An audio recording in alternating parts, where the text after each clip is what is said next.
네, 이진복 정무수석이 태영호 최고위원에게 공천 문제를 거론하면서 대외외교 옹호 발언을 요청했다는 녹취록이 공개돼서 후폭풍이 이어지고 있습니다. 여기에 대해 태 최고위원이 쪼기 후기 후원금의 대가로 지난 지방선거 공천 과정에서 뒷거래가 있었던 것 아니냐 이런 의혹도 제기됐는데요. 오늘 기자회견을 열고 관련 의혹을 부인했습니다. 한편 민주당에선 동봉투 의혹에 연루된 윤관석, 이성만 의원이 자진 탈당을 결정했죠. 관련 내용 정치 인사에 대해서 짚어봤습니다.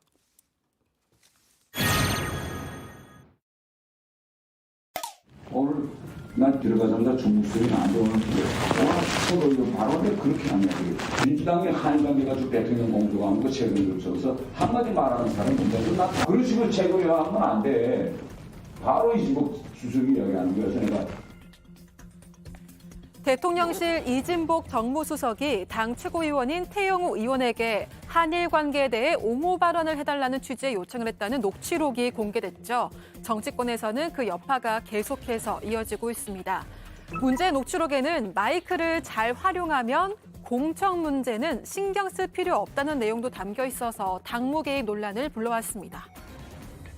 당신이 공천 문제 때문에 신경 쓴다고 하는데 당신이 최고위원 기간에 마이크 줬을 때 그 마이크를 잘 활용해서 매번 대통령한테 보고할 때 오늘 이렇게 쓴다고 정상적으로 들어가면 공천 문제 뭐 신경 쓸 필요도 없어. 야당의 반발은 물론이고 당내의 반발도 큰 상황입니다.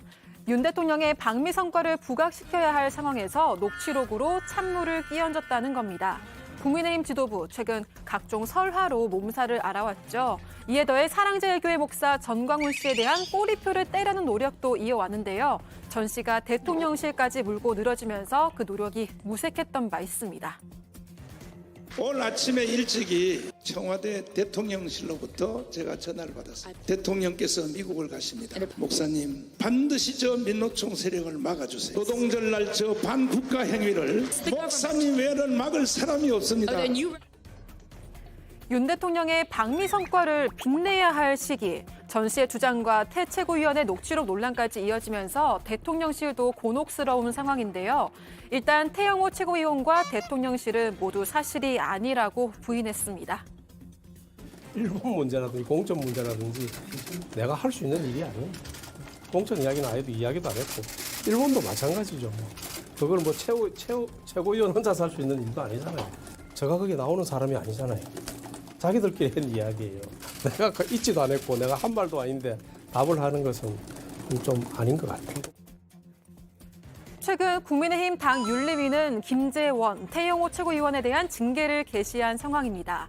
하지만 당내에서는 두 사람에 대한 상반된 평가가 나왔습니다. 먼저 김 최고위원의 경우 잇따른 사과에도 징계가 불가피하다는 전망이 우세한데요. 당내에서는 5.18 민주화 운동 기념식 이전에 당원권 정지 1년에 중징계가 나올 거라는 전망이 나오고 있습니다. 반면 태 최고위원은 논란이 된 부분이 역사관과 관련이 있었고 해당 발언을 비판할 경우 되려 당원들로부터 반발을 살 수 있다고 본 것 같은데요. 이렇게 태 최고위원에 대해선 경징계가 예측됐던 상황에서 녹취록이라는 변수가 생긴 겁니다. 엎친 데 덮친 격으로 쪼개기 후원 의혹까지 불거지면서 사면 초가에 몰렸습니다. 그 대상이 최고위원이든 국회의원이든 누군 간에 문제가 불거지고 의혹의 실체가 있으면 당무감사나 윤리위 감사를 피할 수 있는 사람은 국민의힘 내부에 아무도 없다라는. 결국 당은 태 최고위원과 관련한 논란들을 윤리위원회에서 병합해서 판단해달라고 요청했는데요. 앞서 당내에서는 녹취록 논란이 과연 징계 대상인지, 그렇다면 그 징계 수위는 어느 정도가 적당한지를 두고 의견이 엇갈렸습니다. 장해찬 청년 최고위원은 본인이 대통령실과 더 가깝지만 공천이나 부탁을 들어본 적도 없다면서 대통령실의 당무 개입 논란에 선을 그었는데요. 다만 국민의 오해나 우려를 야기한 부분에 대해서 태 최고위원이 무거운 정치적인 책임감을 가져야 한다고 강조했습니다. 전적으로 독립적 기구인 윤리위의 소관이라 제가 말하는 게 부적절하지만 네. 저를 포함한 최고위원 누구든 일벌 100개 읍참마속의 기조로 윤리위가 굉장히 엄하게 다뤄야 한다고. 네, 반면 본인들이 해명했는데 왜 의혹의 눈초리로 보느냐 이런 목소리도 나왔는데요. 그게 당사자가 해명을 하는데 이걸 어떻게 뭐 의혹의 눈초리로 볼 수 있겠습니까? 박근혜 대통령 때 그거 보지 않았습니까? 네. 당시 정무 뭐 이런 라인들이 공천에 개입했던 것들은 박근혜 대통령 형을 살았잖아요. 우리 당이 그걸 잘 알고 있는데 용산의 정무수석이 섣부르게 예. 태영호 최고위원 스피커가 아무리 중요하다고 하더라도 그런 부탁을 할 수 있겠어요?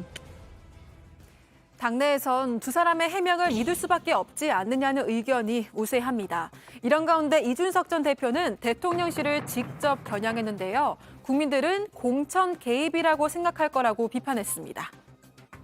전당대 지도부 선출에 사실상 개입했던 곳에서 그러면 공천에 개입 안 하겠느냐라는 생각을 당연히 국민들은 하고 있는 거거든요. 아니, 전당대회에 대해 가지고는 직접 발언으로까지 이제 그 개입하셨던 분이 공천에 대해서는 아무 말도 안 한다고 하면은 뭐 두고 봐야겠지만은 그러면 지금까지 왜 이런 일을 벌인 건가요? 이 전 대표는 태 최고위원의 이딴 논란으로 인한 파장이 김기현 대표에게 딜레마가 될 거라는 경고를 남기기도 했습니다.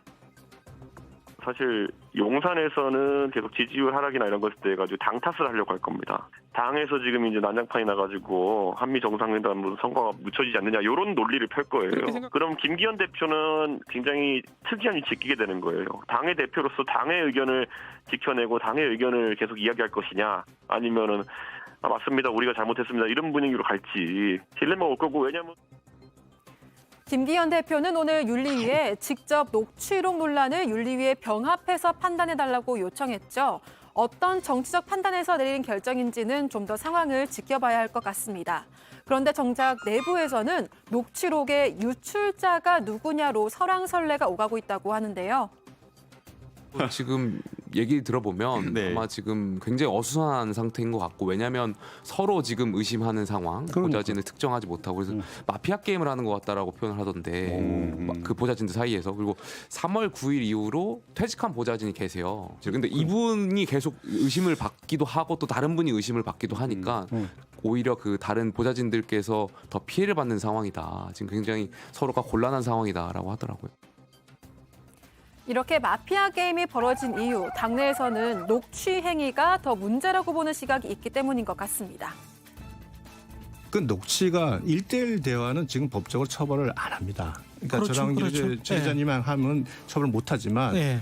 제3자의 대화는 불법 녹취거든요. 근데 그 자리에 있었으면 괜찮지 않습니까? 아니죠. 그건 둘의 대화가 아니고 네. 9명의 대화가 있었으니까 이건 네. 법적으로 논란이 발생할 수 있겠다. 그 녹취행위 자체가.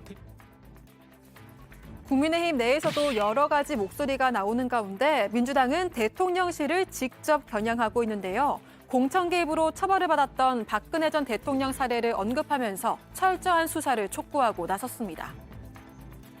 외부에 있는 사람들이 그 파편만 듣고 사실이 아니다 이렇게 확정하긴 한다는 것은 불가능할 테니까. 그렇죠. 또 네. 사실이라면 또 심각한 불법 행위이고 그렇기 때문에 이런 수사가 필요하다. 그래서 밝혀야 된다 이렇게 생각합니다. 당 차원에서 뭐 법적으로 대응하거나 고발하거나 이럴 이제 법률 검토가 필요하니까 약간은 예. 시간이 걸리지만 지금 검토 중입니다.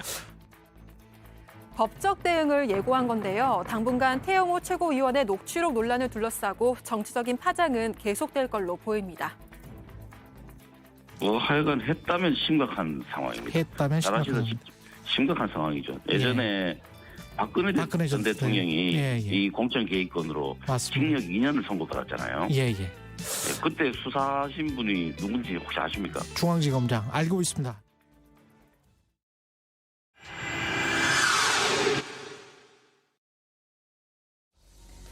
국민의힘에 이어 민주당에 들이운 먹구름은 전당대회 돈봉투 의혹입니다. 그 핵심 당사자로 꼽히는 윤관석, 이성만 의원이 결국 자진 탈당을 결정했습니다.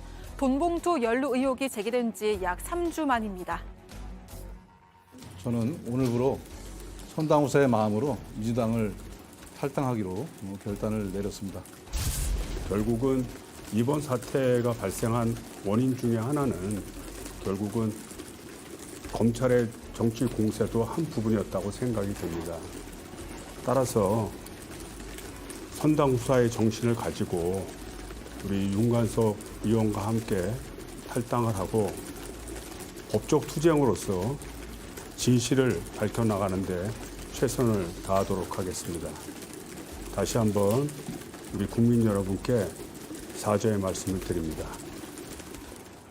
선당 후사를 언급한 두 사람, 다만 검찰의 정치 공세임을 강조했는데요. 당을 떠나서도 법적 투쟁에 매진할 거라는 입장을 굽히지 않았습니다. 당내에서는 여전히 돈봉투 의혹을 두고 검찰의 기획 수사라는 목소리가 나오고 있습니다. 안민석 의원도 검찰의 먼지털이식 수사, 국면 전환용 폭탄이라고 말했는데요. 그러면서도 이번 사건의 본질은 다른 데 있다고 말했습니다. 꼭 제가 말씀드리고 싶은 것은 검찰은 지금 이렇게 별건 수사를 계속하고 있는데 이런 이제 꼬꼬무 수사라고 그러죠. 꼬리에 꼬리를 무는 수사도 상당히 과한 거고요. 검찰은 의도했고 그리고 국면 전환용으로 이 폭탄을 던졌을 거라는 거는 맞아요. 그러나 이 돈봉투 사건의 본질은 저는 뭐 기획수사 그쪽이 아니라 저희 민주당의 도덕적 해이가 본질이라고 봅니다. 두 사람은 오늘 오전 민주당의 비공개 최고위원회에 참석해서 당 지도부와 면담한 걸로 알려졌습니다. 이후 기자들을 만나서 탈당 의사를 밝혔는데요. 이미 당 지도부가 이들에게 자진 사퇴를 권유할 거라는 보도는 나온 바 있습니다. 이재명 대표가 어제 윤관석 의원과의 식사 자리에서 설득에 나섰다는 보도도 나왔는데요. 하지만 이 대표 관련 질문이 나오자 본인들의 결단이라면서 선을 그었습니다. 대표님 윤관석 이상만 의원 자진 탈당했는데 이분이 직접 설득하시고 안 될까요? 본인들이 결단하신 겁니다. 결단에 감사하다 뭐 이런 의사표시 있었다고 하는 게 맞나요? 본인들이 당을 위해서 결단하신 거니까 그렇게 판단해 주시기 바랍니다. 네, 이 대표의 답변은 여기서 그치지 않았는데요. 수건 탈당 관련해서는 받아들이고 다른 입장도 있으셨는데 당에서 제안을 하신 게 있으신가요? 우리 태영호 의원의 그 녹취 문제는 어떻게 돼갑니까? 그 명백한 범죄 행위로 보이시던데. 지금 검찰 수사가 진행된 다음에 탈당을 해야 된다는 의견도 있었는데요. 태영호 사건을 검찰 수사를 한다고요? 원래 의무적 수사 사항이라고 하던데. 네, 고맙습니다. 돈봉투 의혹과 관련한 기자들의 질문에 국민의힘 의혹으로 반문하는 이 대표의 화법, 낯설지만은 않습니다. 혹시 윤관석 이상만 의원도 수당에서 탈당 조치해야 된다고 생각하시나요? 김연아 의원은 어떻게 돼가고 있어요? 몰라요? 승전 대표가 출국 금지일치됐는데 여기는 좀 어떻게 보세요? 우리 박순자 의원 수사는 어떻게 돼갑니까? 관심이 없으신가 보군요. 네, 한편 민주당은 오늘 박광원 원내대표 선출 이후 처음으로 의원총회를 열었습니다. 박 원내대표가 강조해온 쇄신 의총을 위한 디딤돌이 될 자리라고 하는데요. 이 자리에서 논의될 여러 당 쇄신 방안이 실질적인 논의로 이어질지 많은 관심이 모이고 있습니다. 오늘 열린 당 최고위 회의에서도 이 대표는 윤석열 정부를 향한 질타를, 박 원내대표는 정치 공세가 아닌 당 쇄신을 강조하면서 대조적인 모습을 보였는데요. 오늘의 정치인사이드는 박광원 원내대표가 취임한 이후 처음으로 최고위원회에 앉은 자리에서 서로 다른 기조를 보인 두 사람의 발언으로 마무리하겠습니다. 정부는 참혹한 국정 실패를 노동자 때리기로 눈가림하려는 얄팍한 속임수를 중단해야 합니다.